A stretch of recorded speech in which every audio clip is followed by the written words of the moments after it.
All right, welcome. We're excited to have you here for our next session in our Canvas PD series. You'll notice on the bottom right-hand side of the screen, we have a bit.ly, so you have access to this slide deck. Make sure that the C and L in Canvas and Levels are capitalized so that you can get there. It is case sensitive. So we have been doing this series all year. Chris, Nicole, and myself, Carrie, are doing this whole series that go along with our Canvas agreements. We have done levels 1, 2, and 3, and we are, nearing the end here. We're all the way over here on level 3, which is the Canvas Commons. So that's what this video and session is all about, how to utilize Canvas's Commons. So if you're in our slide deck, you can go ahead and click right there under Canvas Commons, and it'll take you right to the slide for today. So these are just our notes, but we're going to walk you through what is the Commons, how you add to your sandbox, and how you would share things to the Commons. So first thing you need to know is that inside Canvas, and we'll take a look in just a moment, that the Commons it's like a digital library, and it has educational content on there, and you can import things into there. You can find things to use within your own course, and you can also share resources for other teachers as well. And the greatest part about it is that it's free. So it's just teachers helping other teachers, and there are all kinds of neat things in there to help you get started. So Nicole's going to go ahead and show us some more. And the way you're going to locate the Commons is just off to the left-hand side under the navigations. So I think some of the most important things to think about when you are thinking about using something from the Commons, like let's say you're doing your prep and planning and you know you've got something coming up and you just don't like what you've always done in the past. You're curious if someone has something already built. Awesome, come to the Commons. I mean, you should know hopefully that in, searching through the Commons, you're going to find good stuff and you're going to find some not so good stuff. So always paying attention. But sometimes it's good to see where people go and then how you can like build on it and make it better. We've got a video all on how I've done that in the past, lesson design wise. But yeah, let's just say I'm in here and I want to find something maybe my teammate found. So you can search in the Commons by people's names. You can search in the Commons by keyword and subject area and grade level. You can filter all of those things as well. So for instance, more recently, we've been putting out some social emotional learning. We have a TOSA by the name of Chris Damiano that puts out social emotional learning. I'm using this as an example because I search him all the time this way. So I'm just going to type Chris. I might do Chris. It's Chris with a K. Let's see if this even pulls up. Oops, I'm not spelling Damiano correctly, but it finds him nonetheless. So it's Christopher Damiano, but it helps me find like some of his lesson plans. And then the cool thing is you can click on them. And I like how they now give you some of these like detailed previews ahead of time. So this particular thing is a page. If I go back to my search, I can see easily a page, a module, and a full course. Wow, that's intense. So that's one example. Like you can search by someone's name. So if someone in your school, someone in your department, maybe you're looking for someone that you know that teaches in another school across the district, you can search by name. If you find something you like, you can always favorite it, by the way. So I have some of my own personal favorites. These are things that I've come across, either some of them are mine, so that I can quickly go into them. And then some of them are other people's pieces, but they're my favorites. So you just add a star next to it and I can find it at any time. Additionally, you can use the filtering to look up the most downloaded information. So that's always like a good idea too. So let's go back and maybe, I don't know, you guys, what should I search for? I'm going to do poems. That's why. Okay. So I had to click out of my favorites and go straight to my search. So can we go poetry again? I feel like there's got to be something. There is. Okay. So it automatically defaults to most relevant. I love how we can like just figure it out as we're going. But one of my favorite thing is either to go with most favorited or most downloaded. My thought process is if it's most downloaded, then that means it's got something good that I might want to take a look at. So again, we've got full modules and a few assignments, some quizzes. So I think once I go into this mode, then honestly, I'm going to click on some of the cards and just start to go through it. One thing that I always do is I take a look over here because I like to see that they varied things up. I like to see that there's a few assignments, a few pages, a few discussions, maybe a quiz. I don't want, for instance, a module that's 20 assignments and only assignments. So, that's one thing I kind of start with, but you can like actually now click through the entire thing and get an idea for what it looks like. This looks pretty good, to be perfectly honest. In fact, I might favorite this to come back to later. Um, if I like it, I'm just going to go ahead and click import or download. Now, here's one thing that we've always said. Anytime you're going to import something, you really should be importing into a new course or your sandbox. Sometimes my sandbox gets so full of stuff because I just automatically import into my sandbox that I sometimes will just make a new course so that I can just get information on the thing that I'm looking for now. Because deleting everything in my sandbox can sometimes be time consuming, to be perfectly honest. So I never import this straight into my classes that have rostered students because I just don't know if I'm going to like it or not. The other thing too is if I download, let's say we have a full module that one of your TOSA's created or another teacher created, and you download that into your course where you've got your rosters. And this is, I want to make sure we touch on this, and Chris might be talking about it later. I don't know, but it's so important. So if you download something and then you go through, you customize it, you change it, you delete an assignment here and a discussion there, and then the TOSA updates it or something, and you get notified, oh, there's an update for this module, and you go and download that update, any of your customizations are now gone. It reverts you back to whatever you've just updated without all of those customizations. So you have to be very careful about that. So again, another reason why we really want to stress, anytime you import it into sandbox course or import it into another course. And if you have to update something, there's always a version notes. So they tell you what they've updated. So if a TOSA comes through and says, I've updated lesson 12, and you need that, so then you could import that module again to a regular course, not where you've made your customization, and then just import lesson 12. That's the only one you need, right? That's your workaround. You just have to like keep that in the back of your brain because that can really mess you up.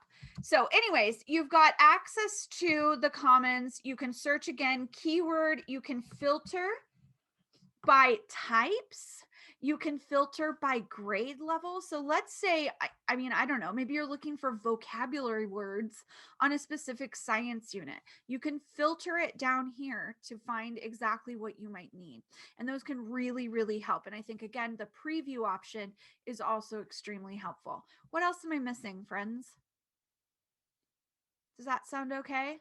Okay, so we really want to emphasize like this Canvas library of stuff is here and a great resource. So make sure you use it. It's just, again, be paying attention to what you're downloading, when you're downloading it, and then afterwards, if you have to update anything, make sure you go through that proper protocol. Okay, I'm going to pass it off to Chris so he can talk about how you can share to the library of Canvas Commons as well. All right, well, you should be able to see my screen. So basically, just kind of leaving off where Nicole said, and just an FYI, 100%, I would suggest, like Nicole said, importing content into your sandbox, or even I call it a fake course that I make. The good news is that you can reset your sandbox by hitting reset. It'll wipe out everything at the same time. Or the course that you create, like I create a lot of fake courses just to hold stuff. I can delete it. There's no rule that says you can't delete it. So that's the good news, is that you're not stuck. So like Nicole says, that you feel like, oh gosh, I imported a bunch of stuff. Yeah, you can import and delete individually, or you can reset or delete the course. So this is one reason why I create a course. But when you get to the commons, like Nicole says, on the top, shared, import, and all that, here's where those updates exist. So I'm not going to go do an update, but just if you happen to get a notification, these were all those updates that Nicole had mentioned about how do I do that. And like Nicole says, you'll get some information about the updates. But for me, my goal today is just to quickly show you how to share to the commons. And the great thing is you can share everything: quiz, course, a file, you name it, you can share it. And the beauty is it's really quickly. So right now I'm in a Canvas course. I'm looking at a page that has some links to it. On the top right-hand corner where those little jelly beans are, I can click on it and I can just click share to comments. It's that quick. And then a page is going to open up and it's going to be the same page for pretty much anything you want to share in Canvas. You know, if I want to share. So first of all, I could choose who's going to see the resource. Maybe I'm shy and I don't want everybody to know that I put the stuff out there, and I could choose just me, and that's totally fine. Or I can choose all of Beaverton. And also, if you do choose all of Beaverton, if you have friends who are looking for your content, they can actually filter only Beaverton if they want to find your information quicker. So I can choose only me. Once I do that, you'll notice that some of the content gets grayed out. So if I choose only me, it's no longer quote new, right? So if I click new, this is new and it'll show up as new. So I'm just going to say all of Beaverton. I'm going to go ahead and choose if it's a template, or you don't have to, it's totally up to you. It does ask for what type of copyright. You can choose the copyright. If you're building it yourself to share, then I think it's pretty fair to probably go ahead and do the Creative Commons, the share alike for free. If you're borrowing some potential copyright private content and you're embedding it into your own, you do need to be aware of that and be really careful. And always give ownership to those who should have the ownership. And down below, I'm going to go ahead and do my title and then a brief description. You know, keep it short. Keep it short. Tags are really important because that's, I mean, in today's day world, I search with tags as well. So if this is a form, I'm going to type in Google form, Google, and you can continue on. And then down below is an image. And I love this because you just click to change. You can either upload your own image, or if you're like me and kind of lazy, you're like, I don't know what I want. You can go ahead and choose any image, and it's going to use one of the search functions that you use. So I might want to say Google instead. And so it's going to find images that relate to that search. And so I'm like, oh, that's a perfect image. The image is already there. And then I just need to choose which grade level is going to see it. You can also use the drop-down menu to choose which grade level. And once you're done, you can go ahead and hit share. It takes a few minutes. There's no preview available. And that's it. And then as far as creating a whole entire module, you can do the same thing. This is a whole module.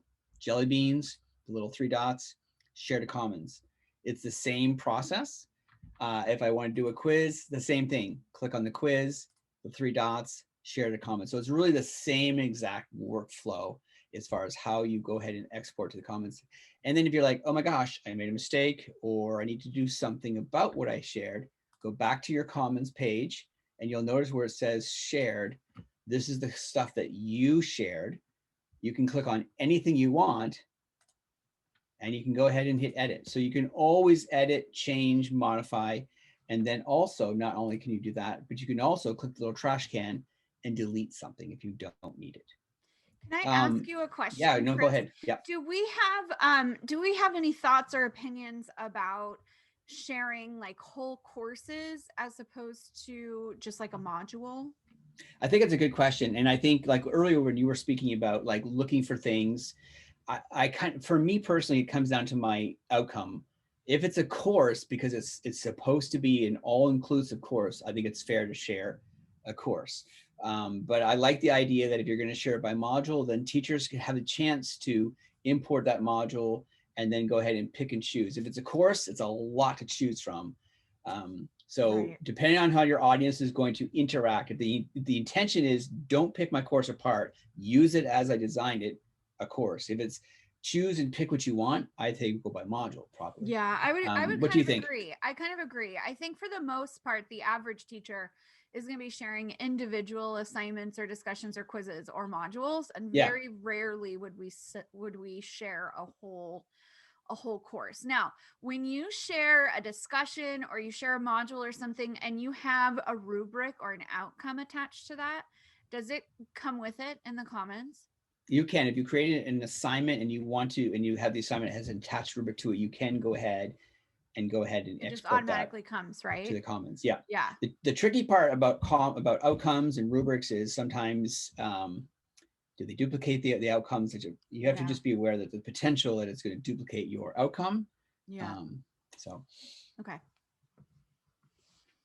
That's what I have. Any questions, friends? I mean, honestly, I think, yeah, okay, I have another question. What is the difference between doing a send to, like a send to an individual, like person on my team or in my department versus a share to the commons? Which is better, or why? What So would, yeah, so we have like three good options. So you have a send to option, which you can click and send to anybody instantly. A copy to. So send to is going to bring up a field where it says, who do I want to send this to? And so it's literally just like emailing it. So if I'm going to email it to Nicole, I can either type in her whole email, or I'll type in her last name and go find it. And then Nicole is going to go ahead and click on her account, and then it's going to say shared content. So I could just literally like emailing it to Nicole. That's the send to.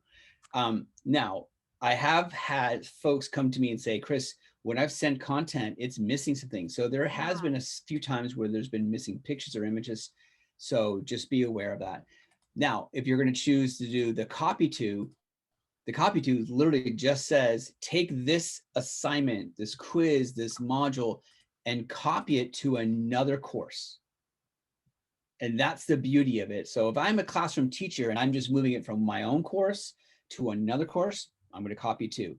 If I'm a teacher and I'm going to share it with my colleague, Nicole and Carrie, then I'm probably going to send it to. And the reason why is, unless I'm in Carrie's or Nicole's course, or they're in my course, we can't import back and forth from each other. So this is the way around being able to share content.